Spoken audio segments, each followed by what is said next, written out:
Kisah Nabi Hud dan kaum Ad yang durhaka. Nabi Hud alaihi salam adalah salah satu Nabi Allah yang tercantum dalam Al-Quran. Nabi Hud putra dari Abdullah bin Ribah, jadi ayahnya Nabi Hud alaihissalam bernama Abdullah dan kakeknya bernama Ribah yang merupakan keturunan dari suku Ad, yaitu suatu suku yang berada di timur tengah, tepatnya antara negara Yaman dengan Oman. Kaum Nabi Hud adalah penyembah patung berhala yang diberi nama Syamud dan Al-Hatar. Ringkasan kisah Nabi Hud AS dan kaumnya.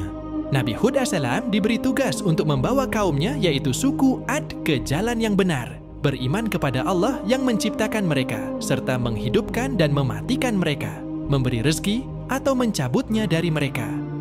Ia tidak mengharapkan upah dan menuntut balas jasa atas usahanya memimpin dan menuntun mereka ke jalan yang benar.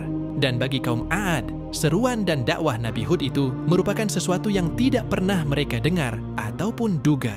Mereka melihat bahwa ajaran yang dibawa oleh Nabi Hud itu akan mengubah cara hidup mereka dan membongkar peraturan dan adat istiadat yang telah mereka kenal dan warisi dari nenek moyang mereka. Kisah pembalasan Allah Subhanahu wa taala kepada kaum Ad. Azab Allah Subhanahu wa taala terhadap kaum Ad yang kafir dan tetap membangkang itu diturunkan dalam 2 tahap, yaitu 1. Azab kekeringan ladang dan kebun.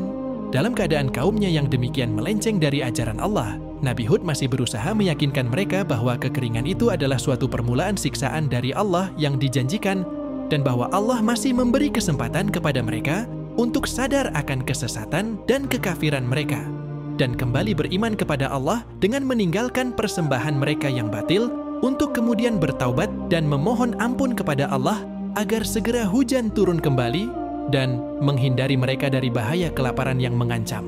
Akan tetapi, mereka tetap belum mau percaya dan menganggap janji Nabi Hud itu adalah janji kosong. Mereka bahkan pergi menghadap berhala-berhala. Mereka memohon perlindungan dari musibah yang mereka hadapi. 2. Azab gumpalan awan hitam yang mengerikan. Kemudian setelah terjadi kekeringan yang panjang, Allah menurunkan gumpalan awan yang ternyata adalah angin puting beliung. Awalnya gumpalan awan hitam tersebut disambutnya dengan sorak-sorai gembira karena mengira bahwa hujan akan segera turun membasahi ladang dan menyirami kebun mereka yang sedang mengalami kekeringan.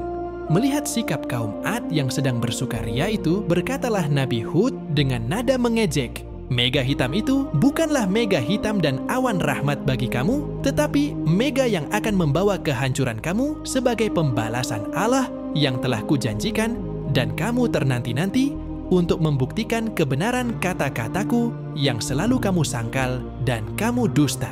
Ternyata yang dikatakan oleh Nabi Hud adalah suatu kebenaran, yang kemudian menjadi kenyataanlah bahwa bukan hujan yang turun dari awan yang tebal itu, tetapi angin topan dan sangat dingin yang berlangsung selama 8 hari 7 malam yang dahsyat dan kencang, disertai bunyi gemuruh yang mencemaskan yang telah merusakkan bangunan rumah dari dasarnya, membawa berterbangan semua perabotan dan harta benda, serta melempar jauh binatang-binatang ternak.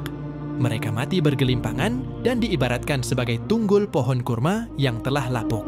Kaum Ad menjadi panik, mereka berlari ke sana-sini, hilir mudik mencari perlindungan.